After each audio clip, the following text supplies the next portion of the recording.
Vous écoutez La Centre-Européenne, une chronique préparée par la rédaction du Courrier d'Europe centrale.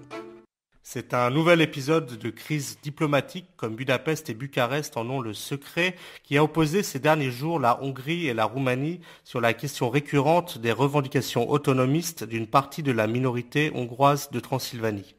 Les Sicules, plus connus sous le nom allemand de Székler, militent depuis de nombreuses années pour la création d'une région autonome en plein cœur de la Roumanie. Les trois partis ethniques hongrois se sont entendus pour la première fois afin de déposer le 8 janvier un plan d'autonomie visant à attribuer à cette minorité un territoire de 13 000 km² peuplé de 650 000 habitants, soit un tiers de la Catalogne longtemps érigée en exemple aux côtés de l'Écosse ou encore du Tyrol du Sud.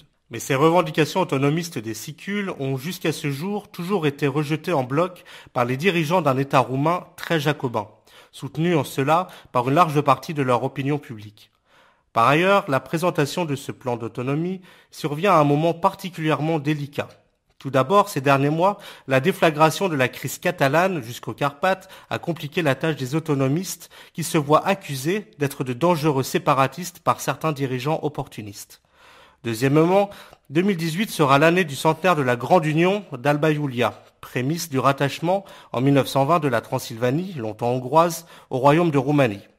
Fête nationale pour les uns, cet événement continue de renvoyer les minorités hongroises au traumatisme de leur rupture avec Budapest. Les Hongrois veulent en profiter pour nous mettre des bâtons dans les roues, a lâché le désormais ex-premier ministre roumain Mihai Tudose le 10 janvier dernier à la télé Realitatea.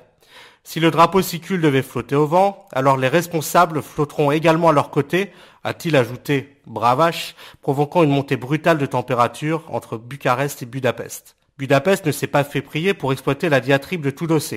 Dès le lendemain, les propos de Tudose ont été jugés comme choquants et scandaleux par le numéro 2 du gouvernement hongrois, János Lázár, tandis que son collègue aux affaires étrangères, Péter Szijjártó, convoquait vendredi l'ambassadeur roumain à Budapest pour le sommet de s'expliquer. La Commission européenne ayant refusé de les commenter, le porte-parole du gouvernement hongrois, Zoltán Kovács, a renchéri. Imaginez ce que cela signifie pour les plus de 2 millions de Hongrois des minorités ethniques. Ne comptez pas sur Bruxelles, c'est pourquoi tant de citoyens ont du mal à prendre au sérieux les eurocrates de Bruxelles. Alors que le Conseil national sicule commençait dimanche dernier à collecter des signatures pour exiger la démission de Tudose, l'affaire s'est finalement brutalement dénouée dès le lundi par le départ du chef du gouvernement roumain. Mais pour une tierce raison, suite à un conflit avec le président de son parti social-démocrate, Liviu Dragnea. Épiphénoméniques par leur violence et leur intensité, les propos de Tudose ont en tout cas montré que la question de la minorité hongroise de Roumanie reste un sujet potentiellement explosif dans les relations bilatérales entre Budapest et Bucarest.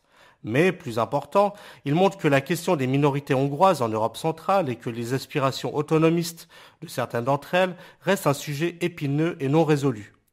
Même si elles ont largement diminué depuis la décennie 1990, la présence de plus de 2 millions de Hongrois autochtones dans les pays voisins de la Hongrie alimente encore de temps à autre les tensions régionales.